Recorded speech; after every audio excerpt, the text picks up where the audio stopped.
What you just watched is a preview of a new series, the Radium Girls. Every week in November, we'll be releasing a new episode, each one taking you deeper into their story. Episode 1 will premiere this November. And if you're watching this now, thank you for being part of our journey. When we began working on this series, we knew we had to do it right, and with an incredible voice. You've heard her in some of our other productions. Now, hear her bring the Radium Girls to life. You can also learn more about the real Radium Girls through additional resources, including a digital exhibit, accessible through the links provided. Thank you for joining us. Let the story begin. This series is more than a collaboration. It's a labor of love, a shared passion for uncovering history that has been overlooked. Radium is everywhere in this story, in the paint and the bones, in the shadows cast by the past. You find a visual artist who can create something breathtaking. Meet Carolina. She worked closely with our team to develop the visual identity of the series, combing through historical records to ensure every detail was authentic, down to the style of dress and the very shape of the factories. We sought out experts to help us find and analyze primary sources, everything from medical journals to vintage advertisements. We wanted to see the world through the lens of science, the same way the Radium Girls once did. But telling this kind of story comes with a challenge. How do you make the unseen seen? And finally, how do you bring all of this to life? We hope you enjoy it. And if you do, please share it with friends and family. They glowed. The Radium Girls. Faces bent over dials, painting numbers meant to light the darkness, glowing in the black velvet night of history. They glowed, bones green and ghostly, haunted by the very progress they had helped create. The radium that made their bones glow was the same radium that was killing them. It was in their blood. It was in their teeth.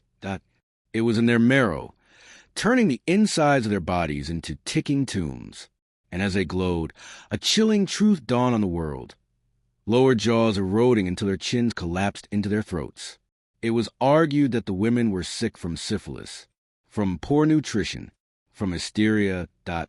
In court, corporations used delay tactics, hired powerful lawyers, and passed blame from department to department. It was unprecedented. Working-class women, sick and dying, taking on a major corporation backed by government contracts and public trust. And yet they won. Their story became a landmark in labor rights and worker protections. While their executives thrived in comfort, the girls coughed blood in cramped tenement rooms, their lawsuits stalled by bureaucracy and greed.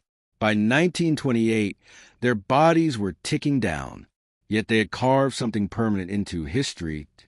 Their glow, once sold as novelty, had become illumination of another kind, the truth behind industrial silence.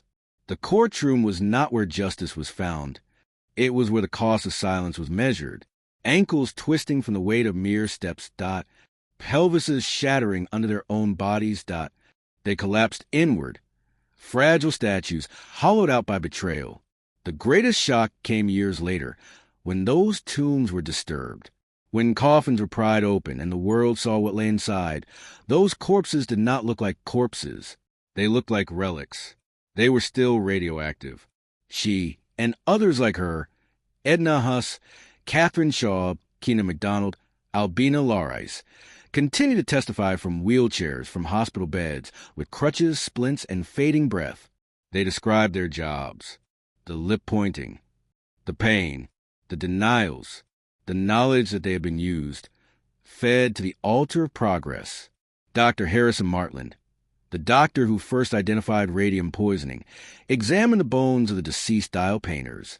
He found terrifyingly high concentrations of radioactivity. The dose, he realized, came simply from painting dials. Then he understood the horror. The radium had replaced the calcium in their bones, atom by atom. And now those atoms were decaying from within. It was as if the Grim Reaper had gone to art school, learned to paint dials with glowing bones, and then returned to collect his payment. The women were crumbling from the inside out, bones breaking, joints fusing, then fracturing again. And still, the U.S. Radium Company denied everything. They claimed the science wasn't settled. Grace Fryer, now the face of the battle, could no longer walk without assistance. Her spine was compressing from within. Finally, in 1928, the Radium Girls case reached national attention. But for most of the women, the victory was hollow. It is October 25th, 1932.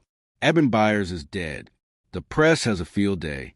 The self-proclaimed lone wolf of Wall Street dies of radium-induced jaw rot and organ failure.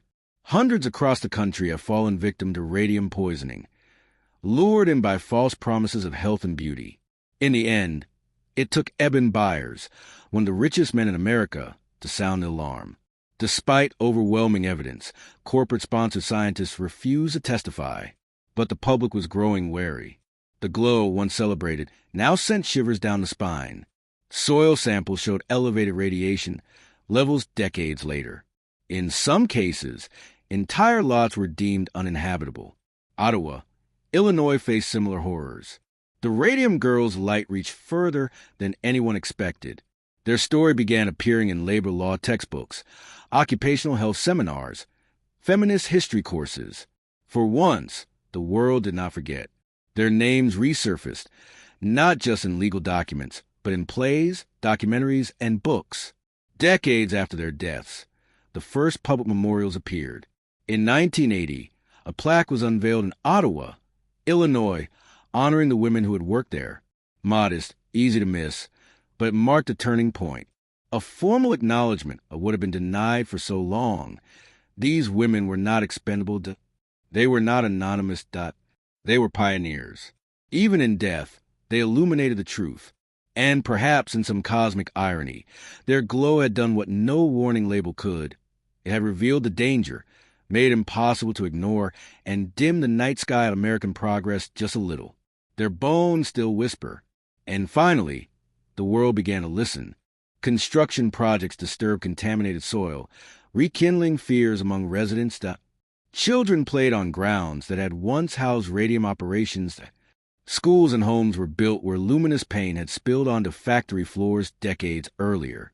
Eben Byers had consumed 1,400 bottles of Radither, a popular radium tonic. The slogan on the label promised, "A cure for the living dead." It wasn't an exaggeration. By the end of his life, he was one, but Byers was not the only victim. In 1932, the FDA seized 3,000 bottles of the deadly tonic. A year later, the company that produced it, the U.S. Radium Company, filed for bankruptcy. Radium behaves like a molecular saboteur. Once inside the body, it mimics calcium, infiltrating bones and emitting alpha particles for years, sometimes for decades. Its half-life is 1,600 years. In practical terms, this means the women who ingested it will die with it still inside them, barely weakened. The legal battles were over. The science had spoken, but something still lingered. Workers at radium processing plants were dying of radium-induced cancers. The glow was literally killing people, yet the industry fought back. Chemical companies spent millions on public relations campaigns. Scientists were paid to downplay the findings.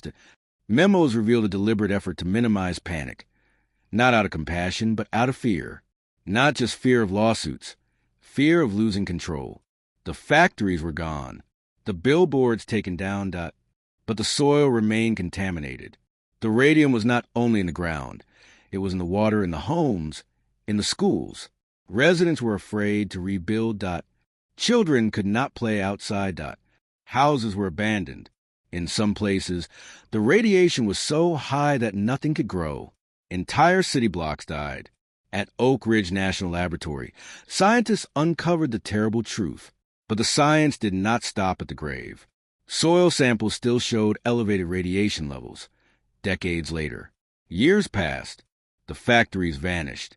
The U.S. radium facility in Orange was eventually demolished, but not before generations of workers and nearby residents had been exposed to lingering contamination. But the story doesn't end there. The Radium Girls never set out to change the world. They only wanted to do their jobs, to earn a living. They had no idea that their bones would one day rewrite history. The industrial boom had brought wealth, but it had also brought brutal exploitation. By the 1940s, protective gear, safety signage, and industrial hygiene departments began appearing in factories across the country. Health monitoring protocols were established. Scientific whistleblowers began to be heard. The workplace was no longer an invisible world, immune from scrutiny. It had become a battleground of ethics, of accountability. For women especially, the Radium Girls became a symbol, not just of suffering, but of agency. They spoke when they were told to be silent. They testified when their jaws were broken. They fought when they were expected to fade away. Their legacy was one of bodily autonomy, of the right to demand safety, truth, and respect, even from the most powerful institutions. Their names entered case law. Their stories entered labor history. Their pain carved a path for protections millions now take for granted. And yet, they remain largely unknown. History remembered wars, presidents, and inventors. But glowing girls with crumbling bones. That story was too sad, too inconvenient. It flickered at the edge of memory, like a dim watch face forgotten in a drawer. If you were injured or poisoned on the job, the burden of proof was yours, and few had the strength or the knowledge to challenge corporate power. This is part one of the two-part series. Subscribe for part 2, coming soon. The Radium Girls exposed a flaw in that system. Their suffering was too public, too grotesque, too radioactive to ignore. Lawmakers began to take notice. Pressure led to improved workers' compensation laws, particularly in Illinois and New Jersey. New regulations were drafted, requiring companies to investigate and disclose known hazards. The idea that a corporation could be held responsible for long-term harm caused by slow exposure began to enter legal precedent, something that had not existed before. For industry, it was terrifying that if companies could be sued for harm that manifested years later, then no business using dangerous materials was safe from future liability. And that meant money. A lot of it. Instead of openly opposing new protections, many companies shifted tactics. They invested in public relations, in corporate image building, in behind-the-scenes lobbying. Still, the Radium Girls had changed the battlefield. Their cases were cited in future lawsuits against asbestos companies, chemical manufacturers, and eventually big tobacco. The very concept of class action lawsuits for toxic exposure could trace a direct thread back to quiet rooms where glowing bones were first examined by a skeptical doctor. This is the story of the forgotten women who glowed in the dark. Do you ever feel like your problems are being ignored? Like nobody cares what you have to say? The Radium Girls felt that every day. They were young, working-class women, many with little education, no political voice, and few financial resources. Their stories began in quiet desperation and ended with whispered verdicts in courtrooms where men in suits weighed justice against cost and convenience. And yet, despite the overwhelming imbalance, their cases changed everything. What began as a handful of wrongful death suits in the 1920s would ripple through decades, reshaping labor law, corporate liability, and worker protections across the United States and beyond. Before their fight, companies had almost no legal obligation to ensure the long-term safety of their workers. But there was another, quieter effect, one that reached into the lives of every worker. Stay tuned for part 2, where we'll uncover the truth behind the mysterious illness that haunted these women and the groundbreaking legal battles that followed. They're not here anymore, almost none of them. What if they were? What if they walked among us right now, talking, laughing? They were artists. Their medium was radium. Their canvas. Anything that would hold still, including themselves. They painted their nails. Their teeth. Their faces. They wore like perfumed. They ate it with their lunches, unaware they were swallowing their future. What if they removed their gloves and we saw that their hands glowed, not with jewelry or ink, but with radium? Their corpses, locked in a decaying embrace with an element that should never have touched them, are still active, still dangerous. They are not just history. They are a warning. They are light. And some lights never go out. Perhaps, somewhere deep underground, if you listen closely, you'll hear them, not screaming. Not crying. But whispering. We were here. We were bright. You knew. Would we notice? Would we care? Or would we keep talking, eating, smiling? unaware that every breath we share might be our last? More than a century ago, hundreds of women sat at tables, dipping brushes into paint, painting dials, watches, clock hands that still tick today. Their story is almost forgotten. The companies are gone, the factories dismantled, the ground cleared and sold as safe. But the poison was invisible, insidious, a seductive glow that seemed like magic, a miracle, the power to heal, to help, to give light in the darkness.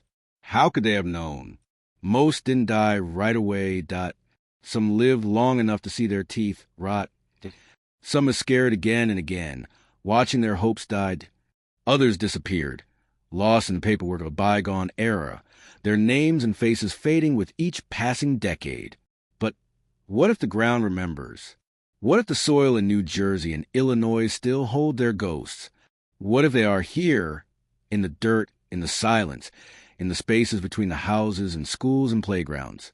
What if they are here in the cancer clusters and birth defects, in the rashes, the fevers, the unexplained illnesses that haunt the residents of towns like Ottawa and Orange? What if we just can't hear them? What if we could dig them up, dust them off, and ask, why? Why did you let them do this to you? Why didn't you speak up? Why didn't you fight? The truth is, they did fight. But what if they haven't faded? What if they're still here, watching, waiting, whispering to the trees and the birds, to the cars and the crowds? Scientists estimate that the bones of the Radium Girls will remain radioactive for thousands of years, longer than any of us will live, longer than the countries that killed them. So when a dial glows in the dark, when luminous paint catches your eye, when progress promises wonders without cost,